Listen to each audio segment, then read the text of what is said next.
Hello everyone and welcome back to season 2, episode 4 of Heaven's Secret 2. Last episode left me pretty hyped for this episode, so I had to play it. I'm returning to the Angels and Demons Academy, but someone won't want to let me go. Who exactly are we talking about? War, hunger, plague, Malbonte or Lucifer, since I played all of them. Or Astaroth. People, I'm horrible. Oh my god. Please say we see Malbonte, people. I'm dying. When all you have left is a crazy plan, it's better to take risks than sit idly by. What I said in episode 2. We're going to lose anyway. Now that's not a good attitude you have. At least we'll go out fighting. Yes. At least you tried. But we will not fail. I doubt it. They seem to have a weak spot for... What is this? Episode 4, the Ball of the Ghosts? The Ball of the Ghosts? A doctor with disheveled hair was hurrying around the infirmary, his eyes looking bulbous because of his thick glasses. His wheezy, enthusiastic voice filled the air, even after he realized that no one was listening to him. He continuously adjusted his glasses as they continuously slid down his nose. I hadn't met him before, but I knew that he helped to reveal the power of the stones and studied ancient artifacts, and he'd also saved the baby when it was on the verge of death. Okay. Mimi and I held Dino's hand. Right, my child. Watching the frantic doctor's behavior in bewilderment as he muttered to himself. Okay. Unbelievable. Of course. Dino laughed softly, grimaced in pain, and raised himself on his elbows. Oh god, look at this. Look at that scar. Oh, we're gonna hate him. Revelios, no painkillers, I can take it. I have to try a new concussion on you. Try? Me? He's not a guinea pig. Yes, I'm Revelios. Dino, don't. I already said my opinion on the word guinea pig in the last episode. You do not use me as a guinea pig. I was used as a guinea pig back in the day when I was sick. You do not come at me with that. You do not come to me with that word. It didn't seem to bother him. Yeah, because Dino is stupid. Dino is like the kind of person that is like, I can take the pain, it's gonna help everyone else. It's like he has low self-esteem, you know? And he's like, if it's gonna help everyone else, then I'm fine with a little pain. No, sir. I care about myself too much. An extraordinary one. Strong, persistent, and able to keep up with the conversation. Here it is. If I spilled a little. Well, it's nothing. That's fine. Revelius wiped the table with his sleeve and ran up to Dino, spilling a few more drops along the way. The concussion left blank marks wherever it spilled. Mimi quickly grabbed the doctor's hand and in a calm but menacing tone said, yeah, no. Maybe you shouldn't give him that poison. Period. Revelius followed Mimi's gaze, gave a start and exclaimed, see if I got the wrong one. This isn't it. Uh-huh. He ran back to search for the missing concussion. Uh-huh. It gives me goosebumps. Me. You're not the only one. Vincenzo, Liza, and Dino had managed to escape using a portal after Hunger entered the building. The horseman didn't even pay any attention to them. Apparently his target was the horn. Still weakened by Hunger's influence, they barely found the strength to use the stone. We're lucky everyone got back safely. Well, that depends on how you look at it. Did you find out what that substance was? Dino's wound had already healed, but there was a scar on his shoulder, yeah. Revelius emerged from somewhere behind the table and adjusted his glasses. Oh yes, it's the poison of Yok, so thought. It's not clear how the humans got it, because the creature has been under guard in hell for many centuries. Yes, horseman. The sound of the orb sent him into a stage of slumber. He's guarded by servants who are forced to play endlessly so that he won't wake up. This is a dangerous monster should he start to procreate. Revelius pressed his lips together nervously, shuffled the papers that were scattered on the table. His poison prevents immortals from regenerating, so he's capable of crippling and even killing them. But Eragon learned that Yog-Sothoth is still asleep. Revelius fussed around the table even more feverishly. So it's not him we're afraid of? Dino straightened up. His face became unreadable and serious as he looked somewhere behind us. Mimi and I turned around and saw Rebecca. Mom came over to Dino and dryly asked, "How do you feel?" "Much better, thanks." Bullshit. But that's a nice design of Dino. She nodded and walked over to Revelius. I tried to eavesdrop on their conversation. "How's the protection spell coming along?" Revelius notched his glasses with the back of his hand, not taking them off, and modestly remarked, "I'm certainly no Fidero, but the work is going well. I think it will all work out." "Do you think it will work out, or is it going to work out?" Ooh! Honestly, same though. Like, we have no chance to test. The doctor anxiously muttered something unintelligible, but then added more confidently, "I'll do everything within my power." That's all he can do. Mom put her hand on his shoulder. "The outcome of the battle may well depend on you, Revelius. I know you won't let me down." She glanced at the painting that hung on the wall behind the doctor. It was a young woman, half human, half Supandra. Mom wanted to comment on it, but instead she curled her lips irritably and saying goodbye left the infirmary. I approached Revelius and cautiously asked, "What protection spell were you talking about? What is this painting? How did you get into the Order of Resistance? I have to go." "What protection spell were you talking about?" His hand trembled and almost knocked over one of the flasks. "Can ask her. Only she won't answer me." "I hope you succeed, Revelius." He bowed his head gratefully. "I'll do my best." "How'd you get into the Order of Resistance?" Malbonte, the king, finally. "Malbonte saved me." "Huh?" "He said that I might come in handy one day. He didn't want to kill me. Fancy showed me the way to the Order. Before that, Malbonte told me that I would live only as long as I was useful." Wow. I mean, that's something Malbonte would say, so I'm not even surprised. Revelius laughed, but he proceeded to frantically rush from a cabinet to the table and back. Those words discouraged me, and I only said, Malbonte was joking. "You're safe here." "What is this painting?"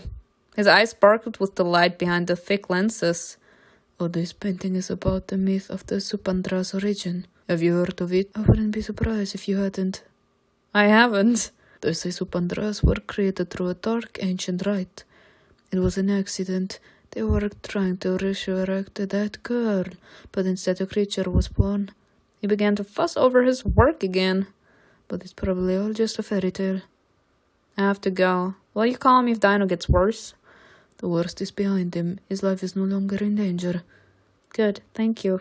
Mimi and I said goodbye to Dino and went out into the courtyard. I'm scared for Dino. Mom stood in the middle of the open space with her hands folded in front of her, closely watching Aragon. He sat in his customary lotus position, but his eyes were wide open, not closed as they usually were during meditation. "What's wrong with him?" "Shh." He stood next to my mother and silently waited for Aragon to come to his senses. After a few minutes, he blinked and awareness returned to his eyes. "What did you find out?" Aragon got up, brushed off the grass, and said, "Black is throwing a masquerade ball in honor of the horn they found." "Another one. She likes to party." "Of course, and humiliate the former humans in the process." "We need to go. There's a chance to steal at least one horn." "How do you imagine this working? What if Hunger's at the masquerade?" "Doesn't seem like he's able to control his power." "If that's the case, then Blake won't let him come to the masquerade. She wants fun, and around Hunger the immortals will just faint." The raven cawed in the sky, announcing his return. "Did you find this out from him?" The raven perched on Aragon's shoulder and nuzzled his cheek as if in greeting. "Aw." "Yes, I can see through his eyes." "So we'll need to change our appearance and suppress our auras, so the horsemen don't recognize us." "I can't risk any contact with them. We'll have to try to blend in with the crowd." "I'll go." "Absolutely not." "Yes, any chance to see Malbonte. Any chance to see my soulmate, I'm going." "Hunger's power don't affect Simona. She may come in handy." "And what if she gets caught?" "Then it's on sight." Stop. "We'll free her." Rebecca squinted at Aragon. The only one that's gonna capture me, it's Malbonte. But now that I think about it, war is gonna be there definitely. So Either War or Malbonte are gonna kidnap me. Please let me see Malbonte. I'm gonna cry. They're taking too many risks. And you're being too careful. The matter's settled. Simona, we get ready. We're leaving for the academy at sunset. Amicus will send a message to Fancio. He will warn Lucifer. Hearing his name, the raven bobbed his head. And Malbonte? Malbonte! He must not know about it. He's on the horseman's side. We should never forget that. Mom looked at me with a sad, haunted expression. Be careful. I nodded and went to get ready. Malbonte! Malbonte! No, I want Malbonte. I want him to be around. When it was getting dark, Mimi knocked on the door. At first, only her face appeared, hidden behind a mask. But then she swung the door open and exclaimed, "Cute." You aren't ready yet. Are you going too? Of course, I can leave you alone. I cannot with Mimi. Of course, I can't leave you alone. Don't your parents mind? Each of us will be given a mortal stone. That calmed Mom down. She ran her hand across the dresses that I had laid out and, trying to cheer me up, said joyfully, Now get dressed. We'll do your hair and makeup after. I cannot with Mimi. You have to impress everyone. I love her smile so much. I loved. Actually, we shouldn't draw attention to ourselves. The best way to distract men is to charm them with looks. I cannot. Yes, Mimi. Yes, Mimi. Trying to impress Christopher, girl. But Plague is not a man, Mimi. So what? Are you afraid of her? Aren't you? Mimi didn't answer and silently handed me a dress. Get dressed, Simona. Time was already running out, so I had no choice. Okay. That's cute. Okay. Okay. Choose all of them. No. I'm gonna go with the royal dress because that dress is beautiful. Look at this dress. Start with this one. Great, now let the professional handle things. Mimi, show me what you've got. Mimi turned me away from her and grabbed a comb. Okay. Okay, no. No. Oh, wow. I don't know. I like this. I like this. Stop at this one. Mimi looked at me appraisingly. Now the makeup. What's the point if my face is going to be hidden behind a mask? Everyone will still be able to see your eyes and lips. Fine, girl. No makeup. I'm gonna go with no makeup. Now I'm excited. She handed me a mirror. I had already shape-shifted to look like a girl I didn't know, but only strangers would see me that way. I, along with Mimi and Aragon, would see the real me. The moment someone realized who was actually in front of them, they would also see my true appearance, and therefore I need to avoid anyone who knew me. But would it work? Nah, Malbonte can see right through period! Malbonte can see right through you. Malbonte could hardly be expected to appreciate Mimi's hard work, could he? Yes! Oh gosh, yeah, because I played. They were also love with his eyes, like everyone else. Oh god, I shook my head. Yeah, I started the war. I literally started the war between a horseman and a hybrid people. Who was gonna prepare my burial? I need to focus on the mission and nothing else. No, we want Malbonte. Are you ready? Yes, let's go. Malbonte. We went out into the courtyard where Aragon was already waiting for us. Malbonte. People. The excitement I'm having. I need to see Malbonte. The night was starry, and the moon shone brightly and graciously. It felt as if we were actually going to a party to relax and have fun. Aragon stood there with one hand wrapped around his other wrist. With a suit and a mask, he looked like a university graduate awaiting his companion for the ball. Ooh! You're late. This suit looks great on you. Mimi and I giggled. You're too light-hearted considering what lies ahead. Stay serious. You're right. They could kill you and put me in a cage. We understand, so don't worry. Don't forget that we were dancing with the immortals. Oh! Don't forget that when you're dancing with the immortals, do I have to dance with them? Ingest and Mammon will fly with us, but they won't set foot on the Academy Island. Just in case something goes wrong. There will be so many immortals there that our energies will be lost among others, even if the spell wears off. But that's no reason to relax. Someone needs to stay at the ball and keep an eye on the horseman's movement. That will be you, Mimi. Got it. Since Simona is immune to Hunger's power, she will come with me to search for the horns. He may be the one guarding them. If I pass out, you must use the portal stone. Don't make any attempt to fight the horseman. He said he wants me. He said he wants me. So I don't think that he's gonna let me go. I'm gonna stop. Alright. Let's move out. I'm so excited to see Malbonte. Please let me see Malbonte. If I don't see my soulmate, people. Mimi and I looked at each other anxiously as we soared into the sky. Oh God. Okay. Throughout the entire flight, I felt my heart pounding in my chest as if there wasn't enough room and it was trying to escape. The order was so desperate that we'd begun to throw ourselves into the jaws of the tiger. Everyone understood that, especially Aragon. But time was slipping through our fingers and we had nothing else left. The closer we got to the academy, the stronger we could feel vibrations, as if hundreds of voices and energies were passing through our veins, sending goosebumps down our spines. So many immortals were bowing their heads before that brutal force. So many traitors who once fought against Malbonte, but surrendered to the power of alien gods. I looked at Aragon, so focused and serious, and I suddenly saw doom in his eyes. We'll lose. We will definitely lose, and we won't be able to stop the horsemen. But we must fight. Fight to the last, because otherwise our lives would lose their meaning. Let's go down. Act naturally. Mimi began to turn, but Aragon immediately caught her.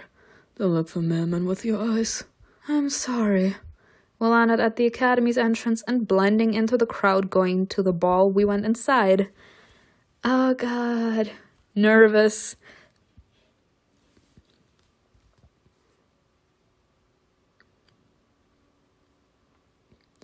Angels and Demons Academy. The music was so loud that my temples throbbed, giving me a dull headache. Sometimes when the violin and piano fell silent for a moment, the silence was broken by enthusiastic voices. There was a sense of revival and cheerfulness. Okay, where's my soulmate? Sorry. Like blindfolded cowards, no one wanted to consider that they might be celebrating their own death. They raised their glasses to the found horn, not knowing and only guessing why it was so important to the horsemen. And those trembling, nervous smiles, those bewildered faces hidden behind masks irritated me. Like a group of helpless children, they danced in the hope that they would be spared, but they would be killed. We're all already dead. A ball of ghosts celebrating their demise. Alrighty, Simona. At least pretend you're enjoying it. Yes. I shuddered and blinked, letting go of the fixation. War is here. It looks like it. This anger. Is everyone feeling it? The immortals began to part. Mimi and I leaned against the wall carefully, like thieves watching what was happening. War crossed the hall with a slow, heavy gait and stern expression on his face. He's getting angrier. There's nothing left of the childishness he had at first. The anger he causes and absorbs from others must build up inside him. It changes him. He suddenly stopped and turned his head in my direction. Uh-oh. Many mortals were crowded in front of me, blocking me from his view. Even if War saw something, he could only see a part of my face. Its appearance changed and hidden behind a mask. He couldn't recognize me, and yet my heart skipped a beat. Yeah, that's what happens when you play. My legs trembled in anticipation of escape. But the moment passed, and War moved on as if his fleeting interest were a mirage that had turned out to be dust. All clear. I noticed you. I couldn't. How? Aragon turned to me and, as if to frighten me, deliberately said it again. War knows you here. Damn it. Plague walked across the hall, her chin proudly raised. I would say because we did have that intimate moment, so I would say he still is capable to feel us out in a crowd, even if we're masked. Kira minced along beside her, clinging to her fingers. Plague lets Kira touch her. I wouldn't be surprised if she wanted that for some reason. The tension that arose with Plague's appearance subsided when she sat down on the throne and waved her hand. Music again filled the hall with a rumble of chaotic chords. The horsewoman stretched her legs out in front of her, and an immortal immediately scurried under them. He offered his back to her as a footstool. She likes power. It's good. That's your angelic ambition speaking. Mimi cut herself short, remembering who she was talking to, and hastily added, "Sorry." The desire to rule is a weakness, something that can be manipulated. He nodded at the glass in the horsewoman's hand. What is she drinking? Malbonte gets her drunk on some kind of concoction. Aragon's face hardened. I see. The way he pursed his lips and the tone of his answer made me tense, so I clarified. Did you just figure out something? Malbonte's exploiting her weakness. He's probably already controlling a lot of things. She realizes this. All the horsemen realize it, but their goals are the same. I don't understand. Malbonte gets to run the show, but it's allowed because he's steering the ship into the same port? Mimi! More or less, but Blake is waiting for the moment when she can kill anyone who is interfering. Malbonte is ready for this. She doesn't know the recipe. For the sake of a goal, the horsewoman will be able to give up his vice. It only delays the inevitable. I hope they kill each other! Malbonte won't let them kill him. There's a fierce struggle going on between them. Honestly, there's a fierce struggle going on between them. Right, and this plays in our favor. I looked around for Malbonte and found him standing in the corner of the hall. Okay. Watching everything that was happening. He was shunned and feared no less than the horseman. I mean, he's a king. He looked embittered. He lost me. He had to give me up. He had to let me go free. And he had to stay back. Even from afar, I could see his body trembling as his fingers squeezed the glass, trying to crush the crystal into dust. Oh god. Malbonte abruptly moved slightly to the side as if to avoid someone. Following his gaze, I realized that he was trying to stay as far away from war as possible. Oh god, no. Oh no. Yeah. Oh shit. People, I think I have to apologize to a friend of mine. Oh god. I don't think that I actually realized what I was reading in the season 1 finale. Malbonte was mad and all that, and I saw it as still not being over his past. I mean, that's mostly it, but war inspires hate, and I didn't actually connect the dots back then yet. And now I actually see it. Malbonte gets filled with hatred as soon as he's around war, because war automatically inspires hatred in everyone around him. That's out of his control, you know? And Malbonte is trying to stay as far away from him as possible because Malbonte doesn't want to hate. He doesn't want to hate anymore. He was filled with hate for so much of his life, and he's done with hate. He doesn't want to hate anymore. And being close to war gets that rage pumping again in his veins, and he doesn't like to feel that kind of rage. So he wants to get away from him so that war doesn't even get the possibility and the chance to inspire hate inside of Malbonte. War makes Malbonte hate, which deepens his bond with Sifa Malum. That's what's happening to him. Yeah.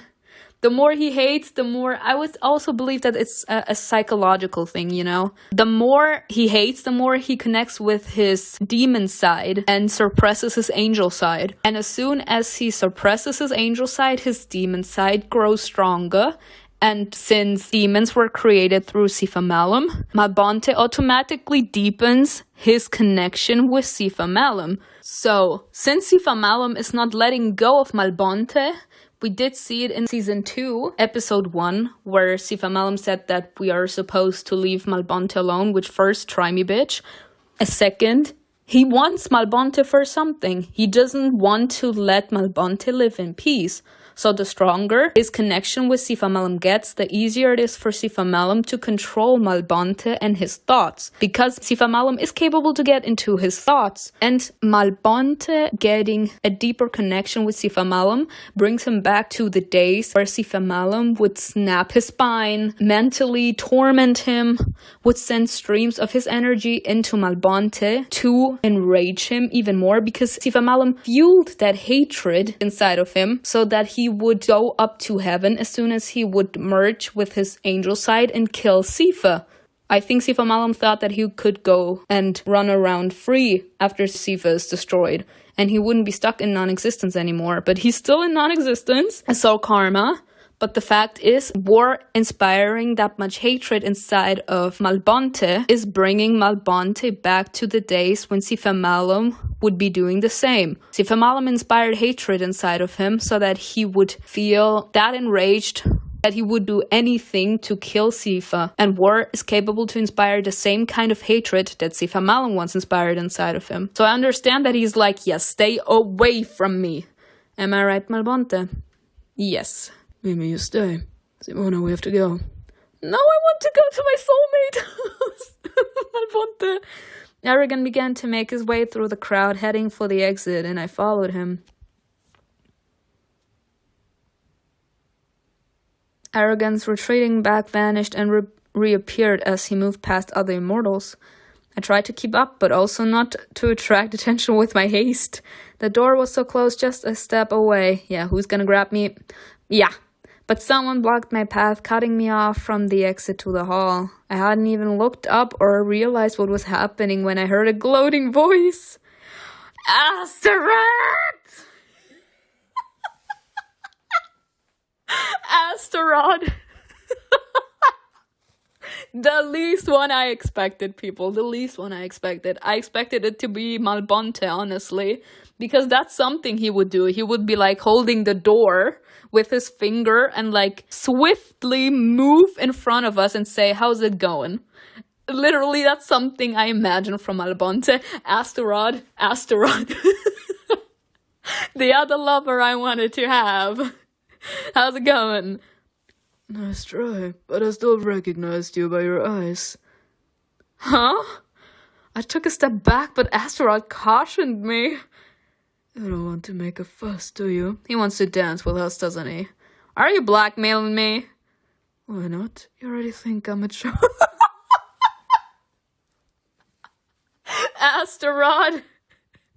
Honestly, this man turns me on so much. I can't do anything about it. I remembered the story he'd shared. Yeah.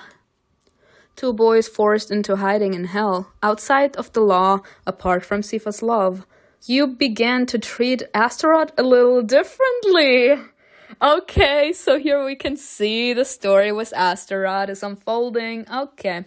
I shifted slightly, looking past Astaroth. Aragon looked at me with wide eyes. He slowly closed his eyes, then looked at me again, nodded, and disappeared into the hallway. He left without me. I'm out of the mission. Yeah. I glared at Astaroth. It's all because of him. I have to go. I tried to get around him, but he grabbed me and spun me around, pulling me close. I did say he was about to say dance with me. Not so fast.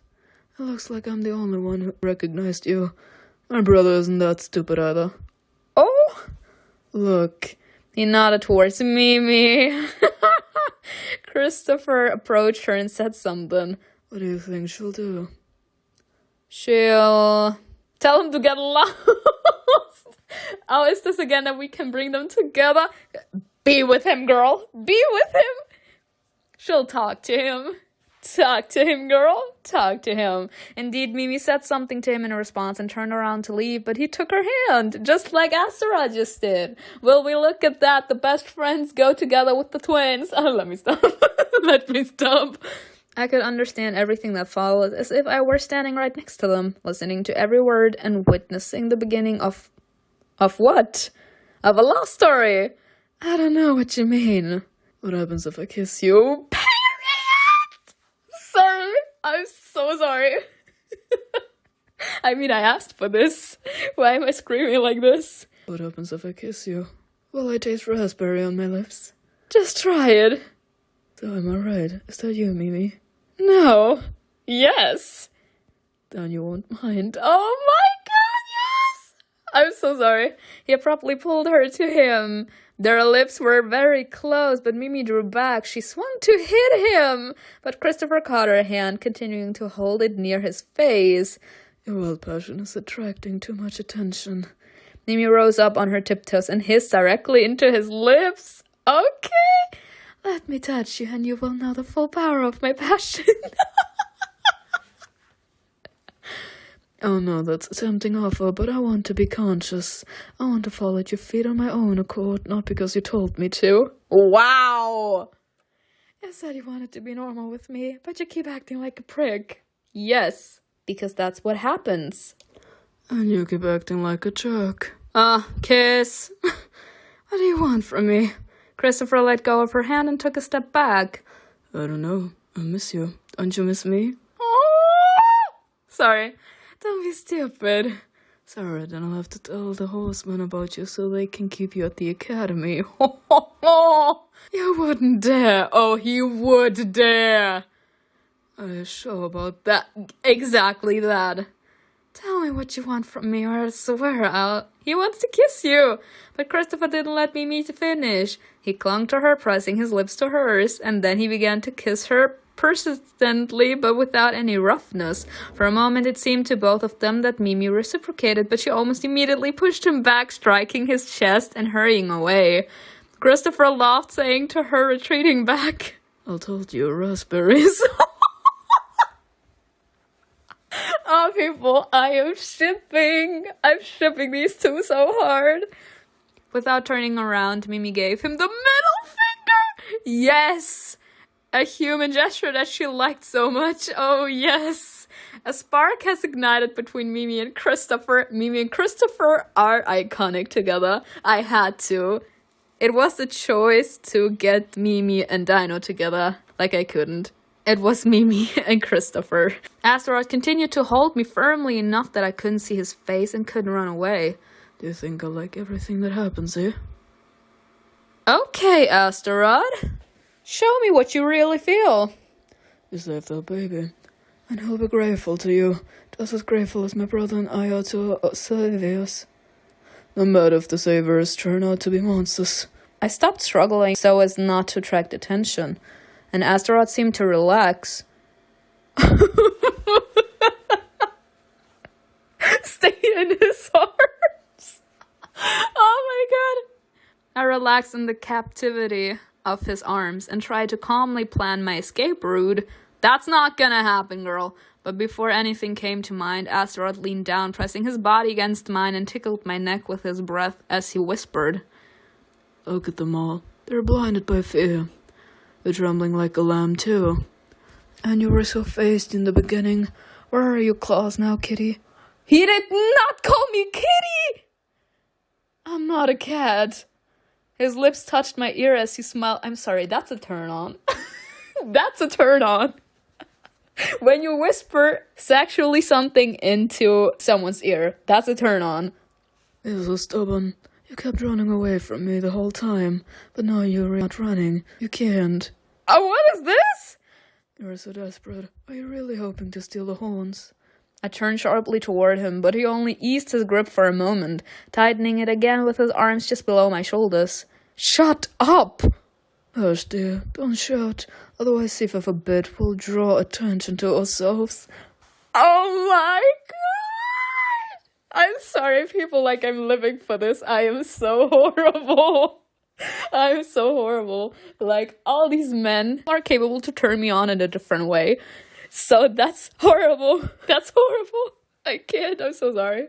But I'm sorry. Doesn't Malbonte, War, Plague, don't they all see that Astaroth is like talking to a stranger? Wouldn't they be curious to know why he's just talking to a stranger? He said it almost holding me as if I were... Astaroth! He said it almost holding me as if I were a property that he was entitled to. So familiar, so confident, enjoying the power he held. Get your hands off me. Yet girl, you're blushing. You are ruining it. If I remove them, you'll run away. I'll fight you. I want to put on a show. Yes. He leaned towards me again, completely erasing the distance between us, and suddenly said in a serious tone without the slightest mockery, Don't you understand that the outcome is predetermined? I waste energy and strength on something that cannot be changed. Because at least I tried, sir. I'm not like you. I can't just wait for the world to crumble down before me without being capable to do something. I learned to love Earth. I learned to love the people in heaven as well, so I am gonna fight for them till the bitter end. I can't just sit down and watch the entire world and everyone I love die. I have to do something. Why not enjoy each other before the flames consume everything we know? How can you be thinking about that now? Is it bad to desire someone and long to be with them? No, it's not. He whispered it defiantly, almost like an insult. I suddenly realized that he was upset with me, but why? Was he offended by my question? Or could he sense the disgust in my tone? It's not disgust. I looked at him, puzzled, and realized that he was staring back at me with a questioning look, also trying to guess what was on my mind. But there wasn't any anger or malice in his face, only interest. After the law of segregation was repealed, Christopher and I fled to the Citadel. Everything was new and unknown. We were delighted. And then I saw you. Oh my god. It was love at first sight? You were standing on a balcony looking at the square. A human who had achieved such heights. Our eyes met, but you looked away so dismissively like I was a bug. I hated you at that moment. Oh my god, it's that, like I said, between love and hate is such a small string. I hated you at that moment. An ordinary mortal who rose so high while my brother and I continued to hide our wings, disguised as other immortals. We were still being persecuted, and you stood there above it all, so important as if you were truly a saint. He chuckled, then released me. That's the hurt boy in you speaking, Astaroth. I'm not to blame for the persecution of half-breeds. You're right. I kept waiting for him to say something else, but Astaroth remained silent. He's not holding me anymore. I can leave now. But I continued to stand and look at him. I wanted you so that I could stop feeling like that bug, lost in the crowd. A crowd where everyone looks down on you. I have the feeling that you fell in love with her at first sight. And you projected your hurt feelings and turned them into hate for her.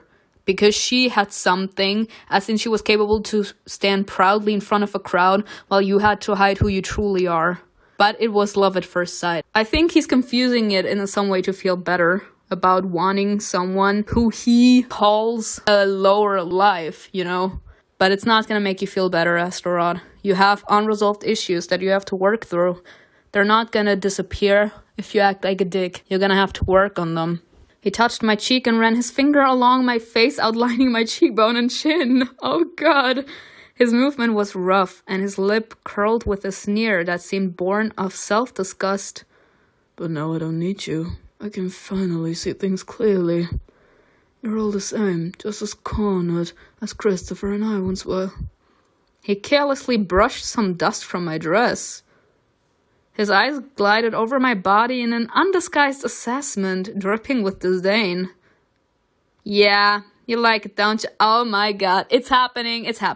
His fingers tightened, clutching the fabric of the dress as if he wanted to pull me closer, but instead they immediately relaxed. Yeah, that's the desire he's feeling right now. He's like, I figured it out. You are just as pathetic as me. That's technically what he's trying to say. As in, we both can't do anything about the situation that is happening. We're both being controlled by a higher power, which we cannot stand up against. So we're both on the same level. There's nothing we can do. We can only just wait and watch the entire world burn. And almost tracing the contour of my figure, they slid down. Astaroth is drawn to you. Yeah, I figured. I have to go. He handed me a glass of Glyph, which he'd plucked from a server's tray and added, Have a nice time. Astaroth, you did not have to turn me on and then leave. You did not have to do that to me. Then he merged with the crowd. People, he did not have to do that to me. Is that all? Did he really let me go like that? No, we probably don't have much time. Who is the next one coming at me? I watched him walk toward Christopher, then coming back to my senses, I looked around the room. I need to find Aragon. Plague couldn't get enough of Malbonte's trick. Ah! From time to time, she'll lean towards Kira and whisper something to her. Kira nodded, listening carefully. I slowly walked around the hall, not letting the horsewoman out of my sight. War sat next to Plague, thoughtfully resting his chin on his palm. He didn't look in my direction, no matter where I moved around the hall, as if he was deliberately avoiding me. He knows I'm here, but he's not doing anything. Is this a good sign? A cause for hope? He doesn't want to draw attention to you because he knows what Plague will do, and he wants you to be okay. That's what I see right now. He's like, if you want to see me, then come here. But he's not going to do anything in the crowd. After we had the chance to kill him and didn't, he's not going to do anything to hurt us. Immortals gathered in small groups. Oh god. I could hear their humble remarks about the changing weather, their cautious worries about the harmony, and their blind faith that the horsemen would appreciate their obedience. Lies. They emptied their glasses and immediately filled them up again, as if seeking solace at the bottom of a bottle. An atmosphere of intoxication seemed to hang in the air. I felt dizzy, even if primeval fear was partially to blame. I wandered between dancing couples, looking at all those masked faces while wearing an impenetrable mask myself. Hello, Kira! I turned at the sound of a child's voice filled with a calmness I wasn't expecting in that chess pool of people struggling to survive. Hello. I quickly looked around to see if Blake was nearby. Are you new? I don't remember you. Kira, do you remember everyone you meet? I have a good memory. Kira! I squatted down in front of her and said, Yes, I'm new. Do you promise not to tell anyone that you met me? Kira shrugged condescendingly. Yes, I can do that. Oh, Kira! No, she's cute. I want her to come with us. This is my chance to learn about Plague from her. Have you become friends with Plague? Yes, she is unhappy. Right. Plague doesn't give off that impression. But I can see that she's sad. I feel sorry for her. And she loves me. Nah, she loves what she can draw from you. Loves you? She hopes Mother will spare me when the time comes so I can stay with her. Have you met Hunger before? I saw him from a distance. Plague doesn't let me near him so that he won't take away my strength. Are you aware of your purpose? To open the seal. And you're willing to do this? Haven't you thought about running away? Plague promised me that everything would be okay. Did she also promise the same to those 2 babies that almost died? Poor girl, the horsewoman got into her head, but it's better that she doesn't suffer. I have to go. What if we steal Kira? Will they find another suitable half-breed? Would you like to come with me? And my soulmate finally made an appearance on my screen. Oh yes, it's been a while, Malbonte. She doesn't want to. Who are you to say that? My body felt leaden. Oh god! I searched for a grain of strength within myself and turned around to look into his eyes. Huh? Kira, return to Plague. She nodded. Okay. Skipping joyfully, she made her way back to the horsewoman. Oh god, we're in trouble. Malbonte slowly turned back to me. We're in so much trouble. What are you doing here? And his eyes of desire. Ladies and gentlemen, look at his eyes. Do you want to be captured early? I couldn't help but want to see you. How did you recognize me? It's my eyes. Oh my god. That's the most romantic thing I've ever read. I would recognize you in any form you take. These tricks won't work on me, not when it comes to you. Sorry. It's the fangirling for me. Oh god. So becoming a captive is inevitable? I was hoping it would be later at the very end. Hoping? He looked at me for a long time without showing any emotion and then gave the slightest nod, clearly not wanting to admit it.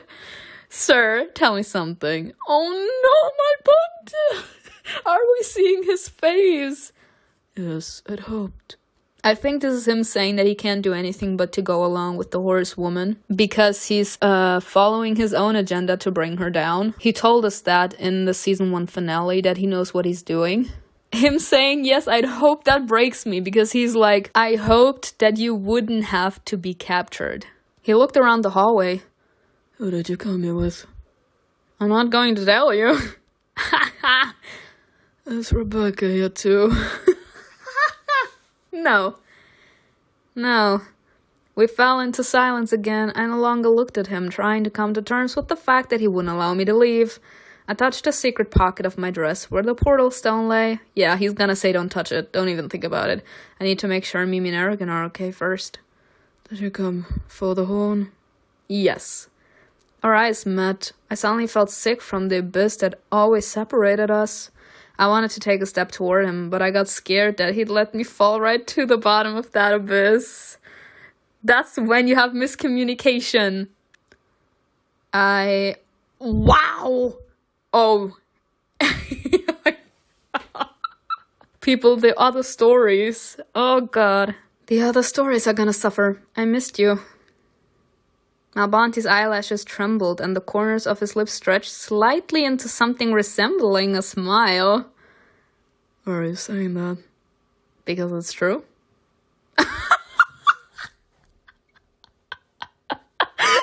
People, I cannot. I'm so sorry. It's true. It's true. I missed you. He wanted to say something but kept silent. Instead, he just sighed heavily, his nostrils flaring. He's not good with emotions. He said it in season 3. He seemed to be holding back or angry. It was always hard for me to decipher his emotions. I thought you didn't enjoy such events. Oh god, I immediately recognized the oily voice coming from behind Malbonte. Damn. Malbonte grabbed me by the waist, pulling me against him. Torrendo couldn't see me, hidden behind those broad shoulders. Malbonte bowed his head slightly and whispered, burning my cheek with his breath. Malbonte!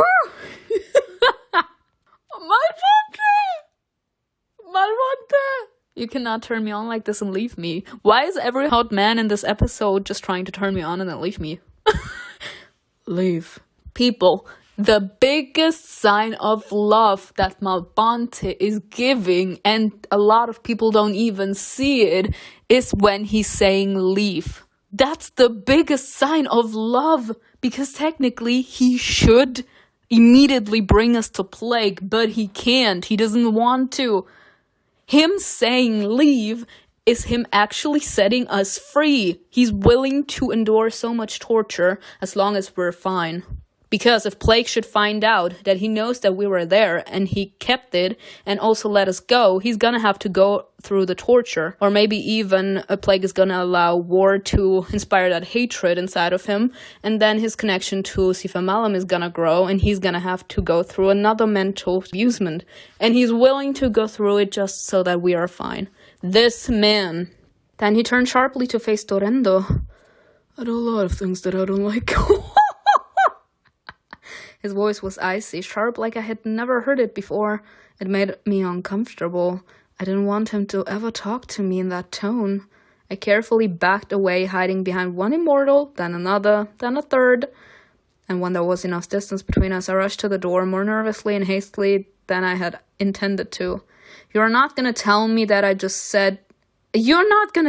spent 101 gems for him just saying, I missed you.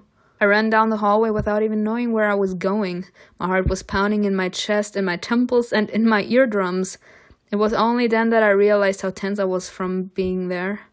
We'd gotten ourselves into a desperate, ill-conceived situation. And where should I look for Aragon now? How was Mimi? What should I do? Ah, thank you. I was about to say, you did not make me pay so many gems for I missed you. Simona. He was standing at the end of the hallway, his eyes no longer empty and cold, as before, but agitated and full of emotion. The long, empty hallway separated us like that abyss. We stood at opposite ends, each deciding what to do. Should I run to him or in search of the horn? And what should Malbonte do? Rat me out to the plague? I mean, she is a plague, but... Or save me, protect me. He should save me! But that time he took the first step. Finally, him moving his ass. And everything was clear in his eyes. He didn't want to hurt me. Didn't want to. And nothing else mattered. Everything else was shades, comas, and footnotes. All I had to do was accept the fact that he'd always be on his own, walking his own path and sweeping away any obstacle in his way. But would it be enough for me that his hand would tremble when he raised his sword over my neck? Oh, That's actually a very good point here. That's actually a very good thought that they threw in there. Would it be enough for me to know that this man truly loved me and that it would kill him to be the one to kill me? That it's literally he's gonna die with us. Because a hand trembling only means that you don't actually want to do it, but you don't see any other way out. Would it be enough that he didn't want to? See? But he would, if necessary. See? Of course he would. Otherwise he wouldn't be Malbonte. Yet I took another step toward him, and then another. I ran to him, throwing myself into his arms, hoping for a bit of warmth from him, which he gave to no one. No one but me. Oh my god! His firm arms wrapped around my waist and pulled me closer to him. I buried myself against his chest, standing on my toes and clinging to his suit. He didn't let me say anything. He didn't let me back away. He only pressed me closer so that he could flap his wings and fly, almost knocking down the columns. Where are we going? He only let me go when my feet touched the roof. I suddenly felt embarrassed. It seemed impossible that I'd decided to run to him, and he hadn't pushed me away, hadn't humiliated me with his cold composure, but gave in to an impulse and even acted on it. Something broke between us, or rather healed. Something had clearly changed and would no longer return to how it was before. Why? That was all I could say. My voice trailed off and I lowered my eyes. Malbonte looked at me calmly, so directly that I felt uncomfortable. I don't know, and I don't care. Maybe it's all about our special bond. That's a lie! You know it's a lie! Why are you on the horseman's side? What is your goal? I won't tell you, Simona. Why? He took a step towards me, grabbed my shoulders, and lowered his head. His lips were at my ear. I heard and felt his breath, smelled his scent, and closed my eyes involuntarily, enveloped in his aura, his power, and his magnetism. Because you won't find the strength to fight on, and I don't want that. Oh, he wants us to fight! He wants us to fight! Oh my god, I have the feeling that he's gonna sacrifice himself at the end of the day. The way he's saying it, it means that he's willing to die. Does not matter how. It doesn't matter as long as he's gonna be capable to save the people he loves. Maybe he's capable to destroy the seal. Maybe Malbonte is capable to destroy the seal. Who knows? Maybe he has to destroy all the horns and then the seal is broken as well, you know? I want you to stand your ground to the last, to survive. And who knows, at the very end we might be on the same side. Malbonte! The fact he wants us to fight, people. He wants us to fight. He's like, do not give in to despair. Don't lose your strength. I want to see you fight because I can't stand the fact that you could be suffering. I don't want you to suffer. So please let me see you fight. Please show me that you haven't lost every ounce of strength. This man. He turned his head and so did I. Our lips met. At first barely touching, gently, even awkwardly. Awkwardly. My chest started to ache with emotion, as if my soul had sunk down to my heels, but immediately returned to its place. We slowly moved our lips, our breath mixed, becoming one. Malbonte, still holding me tightly, lowered his hands from my shoulders to my elbows, then clasped my hips and pulled me to him. I let out a stifled moan, opening my mouth. Malbonte sighed raggedly, pressed his hand to my cheek, and deepened the kiss. Oh my god. Oh my god. But I can't with the red hair. I didn't choose the red hair. Why did you give me the red hair? It's fine. It's fine. Look at this picture. Look at this picture. He became more insistent, more impatient. Yes, let your desire come out. Let your desire come out, Malbonte. Let your desire come out. But there was no more indifference, no more experimenting, no more hatred. It was pure desire, not motivated by any reasoning. Oh my god! You smell. As we can see, I lost it completely. You smell like me. He whispered it into my lips, his voice rough and hoarse. Manager will never be erased from you. I wrapped my arms around his neck. Good. That's good. Yes! Never! I pressed my hips against him, quite shamelessly and impatiently. Come on. We had sex with War. Now we're gonna have sex with you. People, this sounds so bad. This sounds so bad. You are my soulmate. I want to have you, sir. My head was spinning and his gentle hands, passionate kisses made me want to cry. I felt his arousal. Wow! Yes! Let's go! And burned with desire myself. I have to go. No, you do not have to go! I need to hurry. I can't. I whispered all that, but I couldn't stop. I couldn't waste that moment when we could be together. Thank you!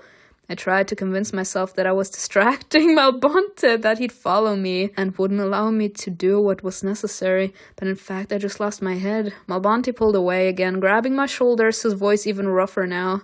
We got carried away. No, we didn't. Yes. No. We looked at each other for a couple of moments. Come on, kiss again. Only to once again. Yes! Like, this is what you say. I don't think I've ever seen that in a movie, but you can imagine you are so attracted to a person and you are both way too stubborn to admit it. You have the feeling that what you're doing is wrong. Family influence, because of pressure, etc. At the end of the day, you can't do anything but to give in to the desire you feel towards each other. So you immediately start kissing again, making out. It's that strong desire that pulls you together. This is what the scene is giving me. And this is what I want. Yes! We looked at each other for a couple of moments, only to once again plunge into the abyss of a greedy kiss. Sometimes the ice melted between you and Malbonte, yes! Please. Sometimes I forgot that Malbonte was a living being, not a divine dark force. You forget it every single second of the day, girl. I, on the other hand, never saw him as a dark force. The way he moved, his passion, I could see the fatigue in them. He craved warmth, no less than others. He's a pure-hearted guy that decided to use his demon side because he couldn't stand the pain he was going through anymore.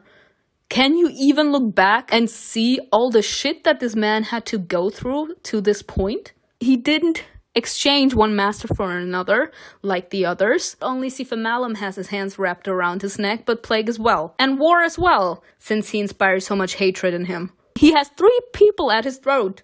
Can you even think about all the shit that this man is going through right now?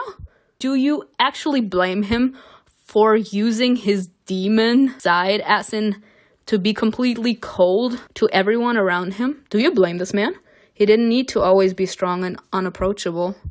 With us, not. But with the others, he can do what he wants. Whatever makes him feel okay. I wanted to become his Haber, so that next to me, he could hide his thorns and share his weaknesses, confident that he wouldn't be hurt. He was ready to not kill me and to protect me in his own way. But was he ready to trust me? I hugged him and pressed my cheek to his chest. Malbonte stood frozen like a statue, as though waking from a trance. He gently rested his chin on the top of my head and said, I've told you this once, but I'll say it again. I will kill everyone who gets in my way. Everyone but you. Oh, Malbonte! Because we belong to the people that he wants to save. We belong to the people that he wants to stay alive at the end of the war. You should keep your friends away from me so I won't hurt you. People! The Amrit version of Kali Call of Darkness. Amrit, he is willing to hurt everyone that is being disrespectful in some kind of way to him. And he actually goes at Lima and Killian. You keep on saying you love me, but if you love me, you have to love and respect the people I love. And Malbonte has the same mind. He's like, if I love you, then I also have to respect and technically love the people you hold dear. He knows that we care about people, so he's like, please keep your friends away from me so that I won't hurt you, because he knows that we care that much about our friends. Oh my god, Malbonte, you are literally my soulmate. I closed my eyes and nodded, still leaning against his chest. All right. He gently pushed me away from him. I'll go. I don't wanna. Yes, me, but I don't wanna. You have some time before I kill her again. Oh! I can feel his energy on the 3rd floor, and I won't let him take the horn. I backed away, looking into his impenetrable eyes, so calm and cold-blooded, as if they didn't belong to the person who kissed me a minute ago. And then, without another word, I jumped off the roof. I had to find Aragon. I'd run through several floors when I finally felt the familiar vibration of his energy. Oh my god! The door creaked, announcing my arrival. The screech of the hinges gave me goosebumps all over. If Hunger was there, he already knew about the intruders. The room was quiet. Too quiet, period. Too quiet. My footsteps echoed in the emptiness. I stopped when I saw Aragon standing with his back to me. He didn't turn around and didn't move, which seemed strange. Yeah, Hunger is here. Without calling out to him, I walked closer without making any noise. Aragon? I touched his shoulder and he immediately fell to the ground. Yeah, Hunger. I screamed and wanted to rush to his side. My first thought was that he was dead, that I was too late. Nah, it's Hunger. It's Hunger. Yeah. It's comatose. Hunger was standing behind us, not far from the door. He had been nearby the whole time. The horseman moved slowly towards me. He took out a cigarette, lit it, and added, The mortal is alive. It will come to his senses when I'm not around. Without hesitation, I kneeled beside Aragon, took out the portal stone from his pocket and used it. Yeah, he's not gonna let you go. Everything seemed to go perfectly, quickly, smoothly. All that remained was to step into the world portal and we would be safe. Yeah, he's gonna be capable to stop the portal stone, isn't he? But apparently Hunger was waiting for that very moment. He rushed up behind me and wrapped an arm around my shoulders, holding me back. He doesn't want us to go. Malbonte's gonna be so pissed when he finds out. Oh god. Cold emanated from his body. His breath was icy, almost like mental. I froze in horror looking at the portal I was supposed to enter. No, I want you. Oh my god, Hunger! Hunger, you intrigue me though, sir. You intrigue me. No, I won't let you go this time. Wow, I need to get him talking, distract him somehow. And who knows, maybe Aragon will have time to recover? Blake, once you dead, why me, I'm barely a half-breed. Get confused? Get confused. I trembled from the cold emanating from the horseman, from fear and disappointment, from despair, from powerlessness. We try, but we make mistakes. No matter what we do, the horsemen are always one step ahead of us. I didn't say lose strength points, but no matter. Aragon didn't move, growing paler and paler. He's dying. Path of composure. My story has already been written, but Aragon deserves a chance. Mimi will realize that things went wrong, and she'll disappear. Fine, I'll stay. Was I asking? Let him go. I don't need him. My heart pounded faster. What luck. I would fulfill my destiny, and the order wouldn't lose its leader. Then, can I? Hunger finally let me go. He lifted Aragon easily and threw him into the portal as if he weighed nothing. Oh my god. What does this man want from us? The portal immediately collapsed and the hall fell quiet again. The horseman was looking at the place where Aragon had recently lain, and as he smoked his cigarette thoughtfully. That's what happens when you trust someone. I've had different locations for the horns to different immortals in order to find out who was leaking the information to you. And who was that? Fenzio. We'll have to kill him. Oh. Hunger sighed, with seeming annoyance at the task ahead. Dino once survived this. The horseman looked at me. His eyes seemed endlessly bored, but I still flinched. But first I'll take care of you. What do you want from me, sir? He touched my forehead, blinding me. What do you want from me, sir?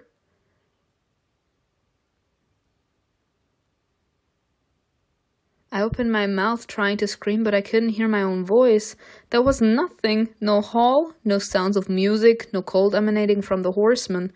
There was only a frightening white veil. Oh, God! What did this man do to us? What did this man do to us? What did this man do to us? Well, that was episode 4. I am dying. Because poor Malbonte, as soon as he finds out that we had to stay back, that we couldn't run away, and that he wasn't capable to protect us and being capable to like escape this place, he's gonna break down even more, and that's gonna be easy for Sifa Malum to get into his brain. I am petrified to know what next episode is gonna be like, but I think that the update is already over, so I'm gonna have to wait another month or a half to finally get to see my soulmate again, and I'm so sad. But I hope you enjoyed it. Tell me in the comments below what you think was best, and I will see you in another video. Bye!